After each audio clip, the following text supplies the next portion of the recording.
Salut, c'est Rado, content de vous retrouver pour la mise à jour des zones d'accumulation rationnelle pour les cryptos majeurs. On commence par Bitcoin, on est en données hebdomadaires, une bougie égale une semaine et comme vous pouvez le voir, le scénario d'un Bitcoin actuellement en phase 3 gagne en crédibilité avec ce rebond provisoire au moins sur, le niveau ici des 25 220.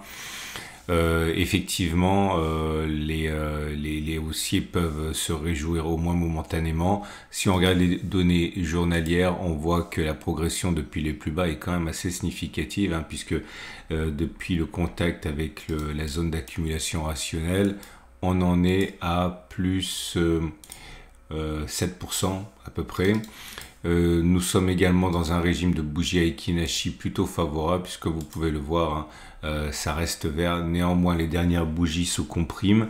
La toute dernière, qui est toujours en formation, a même une mèche basse, ce qui signifie que c'est plus de l'indécision qu'autre chose. On a plus de grandes bougies vertes sans mèche basse qui sont haussières. Là, c'est simplement, on va dire, une sorte d'inertie pour le moment. En tout cas, on l'aura compris.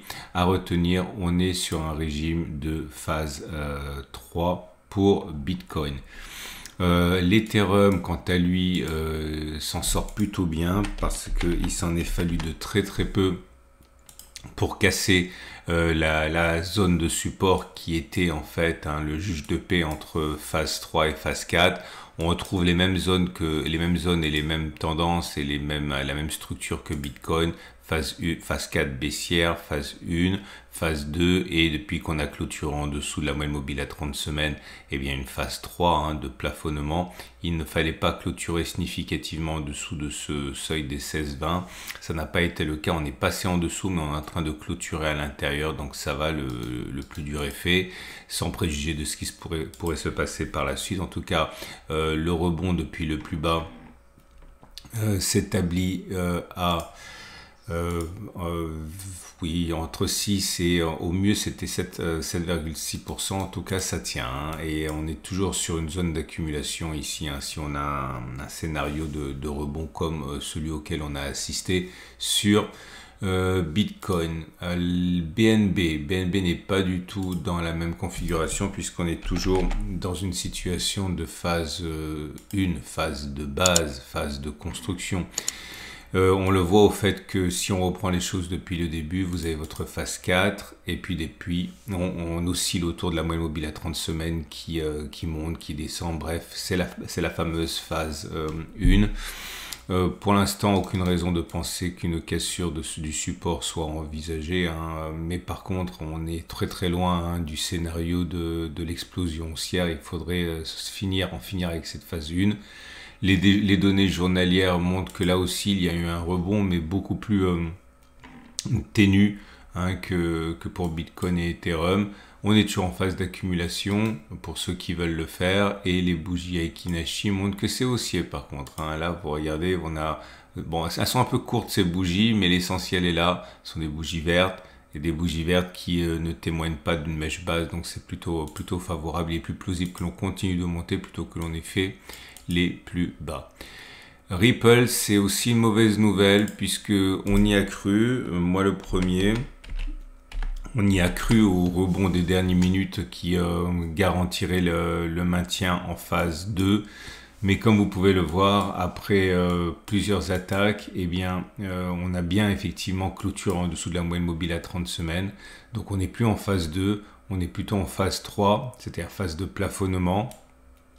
C'est très propre, vous voyez, phase 4, phase 1, phase 2, malheureusement, qui a échoué. C'est difficile de progresser significativement quand on n'a pas le soutien de Bitcoin et d'Ethereum. Et là, retour donc en phase 3. Les bougies Aiki Nashi montrent que c'est pas bon, il faut pas se leurrer. Mais il y a deux bonnes nouvelles. On est toujours en zone d'accumulation à 0,562, 0,453. Pour ceux qui croient à Ripple pour le long terme, et les bougies Aiki Nashi ne sont pas baissières. C'est mou, mais c'est plutôt haussier, même si encore une fois on aurait préféré que les bougies vertes soient longues et beaucoup plus puissantes qu'elles ne le sont actuellement. Cardano est également en phase 1 pour l'instant, pas grand chose à espérer pour le court terme, on le sait. Il n'y a guère que Bitcoin et Ethereum qui surnagent parmi les grandes cryptos. Et pour l'instant, eh bien, c'est la phase 1. Okay. Je vous rappelle, avant que je n'oublie, si vous voulez devenir autonome dans l'analyse de vos propres cryptos et que vous voulez en savoir davantage sur Weinstein et ses bougies Aekinashi, vous avez des tutoriels sur mon site. En dessous de la vidéo, vous avez un lien. Apprenez à être autonome parce que sinon, vous naviguez à vue pour les petites cryptos qui sont peu analysées. Phase 4 et puis phase 1. Regardez la précédente phase, c'était très très propre. Phase 4, phase 1, phase 2, phase 3. Bon voilà, c'est très classique, même si à court terme on se concentre sur les gesticulations. Quand on prend un peu de distance, c'est très clair. C'est une phase 1 de base. Okay. Les données journalières montrent qu'on est en zone d'accumulation rationnelle si vous croyez au potentiel de Cardano. Et les bougies Aekinashi ne semblent pas ici montrer quelques dynamiques haussières que ce soit. C'est toujours au pire l'hiver des cryptos, au mieux à une sorte de léthargie. Vous voyez, c'est très très mou. Et la dernière bougie Aekinashi est même rouge. Okay. Et on passe tout de suite à Doge. Doge qui est dans une situation équivalente, c'est-à-dire une phase 1. Puisque vous le voyez, on est en train d'osciller autour de la moyenne mobile à 30 semaines sans véritable direction et les données journalières ne semblent pas indiquer que ce soit la fin, puisque voilà, on est en zone d'accumulation rationnelle, 0,0112, 0,054 si vous croyez à Doge. En tout cas, les bougies Aekinashi ne montrent pas d'entrain, au contraire, puisque vous avez une première bougie Aekinashi rouge, signe que ça commence déjà à s'affaiblir fortement. Et on va terminer avec Solana. Solana qui est dans la situation équivalente à celle des autres cryptos majeures mais mineures, si vous me passez l'expression, avec une phase 1, une phase de base, une phase d'accumulation si vous préférez. Rien à prévoir de très dynamique avant le passage au-dessus des 28 $. On a eu un faux espoir, là aussi déçu assez rapidement avec une contre-attaque baissière dès la séance. On a failli passer au-dessus de la phase 2, mais il faut que ce soit significatif. Ça n'a pas été significatif. Et vous pouvez le voir, les bougies Aekinashi, enfin bon, ça a rebondi, regardez, ok, on a pris jusqu'à... Voilà, 8%, mais les bougies Aekinashi montrent déjà que ça se ternit. Les bougies haussières ont fait place à une bougie d'indécision, une bougie d'attentisme ici avec une petite bougie mèche haute, mèche basse. Voilà. C'en est terminé pour cette vidéo, cette revue. Je vous rappelle 3 choses. 1, c'est mis à jour toutes les semaines, donc pensez à vous abonner si vous avez aimé ce format pour ne pas louper les mises à jour.